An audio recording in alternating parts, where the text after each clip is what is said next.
Good morning, everyone.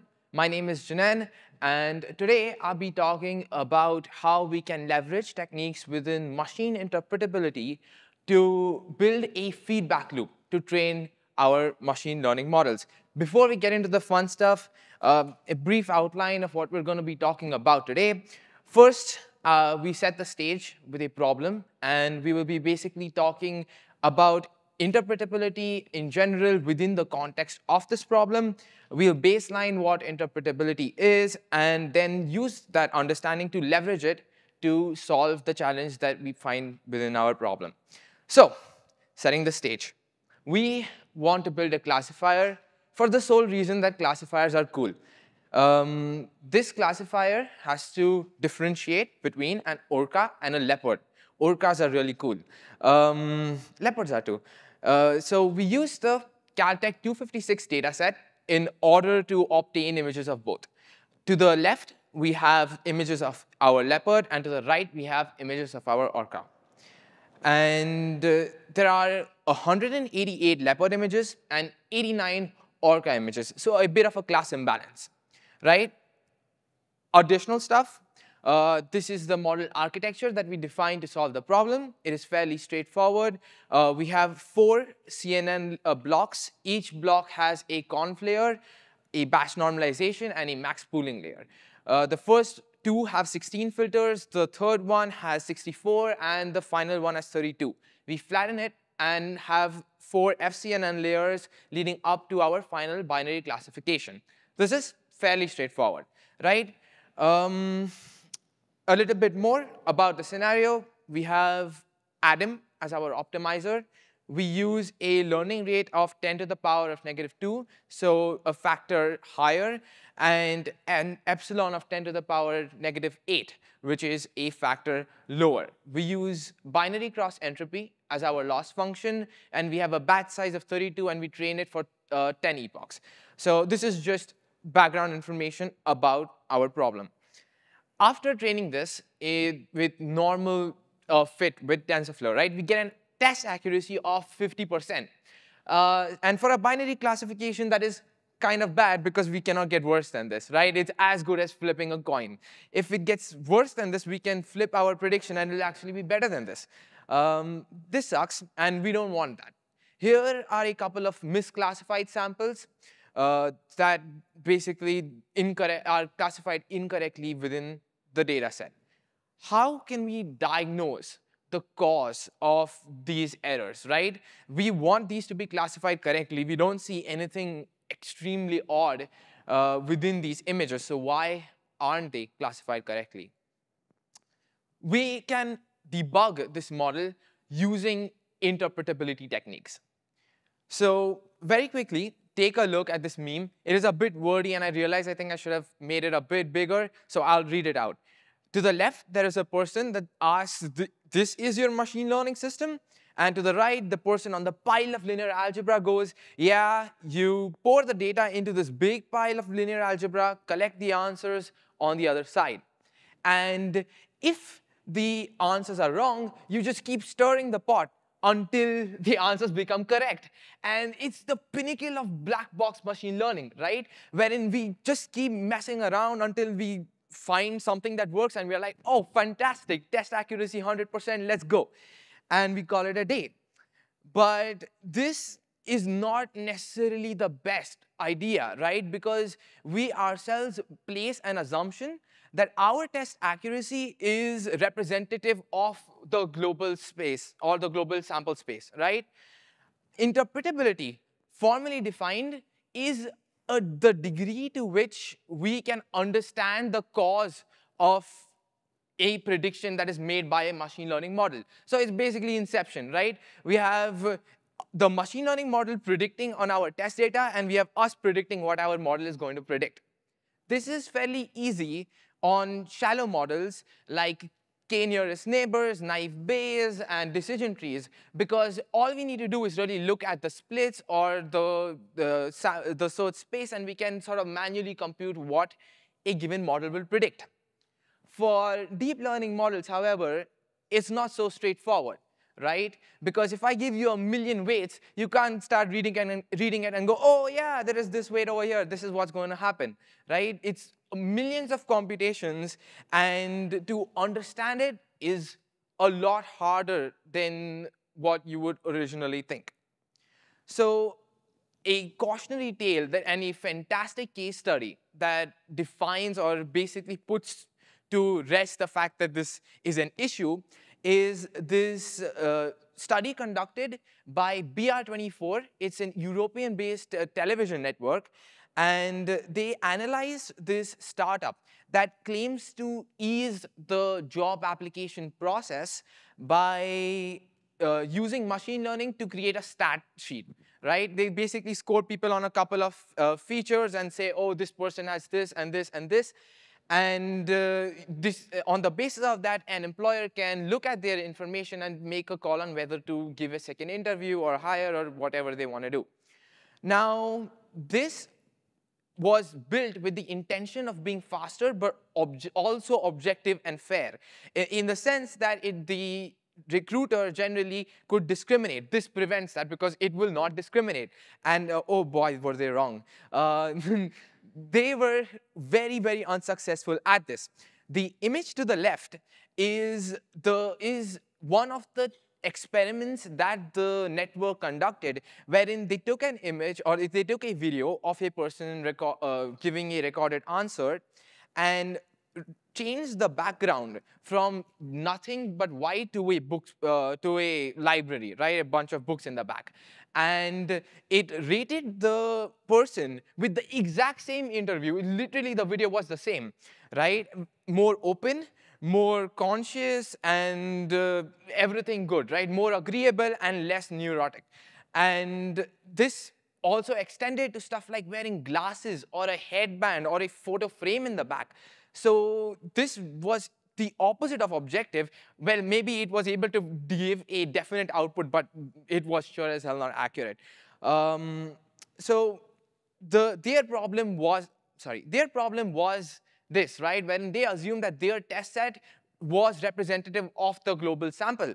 They pulled out their test set and got a very, very high accuracy, and they were like, oh, fantastic, and they went ahead with it. And this was their fundamental problem. So for deep learning in general, let's start by talking about an example of an interpretability technique, right? We've been talking about why it's important to understand it, but here is the technique itself. Within deep learning, there is a very straightforward formula that we tend to use in order to interpret a given model. And this is this. It is this, right? We first split our hidden layers, extrapolate the weights, and use those weights to build an observation. And on the basis of that observation, we can evaluate our model and understand if it is actually generalizing on the correct bit of information. A fantastic use case of this is class activation mappings, and it's what we're going to be discussing today. Class activation mappings fundamentally are quite straightforward, right? You take the class weights, which is the layer before you run your softmax activation, and the final convolutional layer. So we are using a CNN in our original framework with FCNNs after that. So we extract the penultimate layer of the FCNN and the penultimate layer of the convolutional network. And we combine them to effectively generate a heat map. And this heat map gives us the region that the CNN model is using to build its or to base its classification. So in this case, there is an image of an Austrian Terrier, and it's classifying it as an Austrian Terrier. If we go all the way, or we look all the way down at the bottom right, the final heat map that we get is really sharp, or it has a high weight. It places a high weight on the region where the Austrian Terrier is, or where the dog is, right? So that is how we know that it is making a correct classification, because the heat map is in the correct region. So this is one step of the problem. Keep this in mind because it's going to be important later. Now, the next phase of this is just building a feedback loop, right? Now, TensorFlow and PyTorch have made training very, very straightforward. They've templatized the whole process. All you need to do is define your set of layers and run .fit or a very, very short loop, and it basically does it for you, right? You can build an entire pipeline in 50 lines of code, which is fantastic. But finding optimal model weights is still an NP-hard problem. If we use this graph as our model search space, where the value is our loss function and we use our optimizer to traverse it, we start around one of the red regions and we basically move all the way down to the purple region, right? We use our optimizers in order to get to the global minima. And we cannot speed this up. It is still an NP-hard problem, and I wish I knew the answer to this, but maybe later, I guess. However, what we can do is we can update this search space to become very easy for our optimizer to sort of converge to, right? And this is basically the idea where we update our training function or our search function to motivate certain training behaviors that we deem are more important. And this uses the concept of shared knowledge plus a little bit of common sense in order to update the way we train our models. So how do we do that?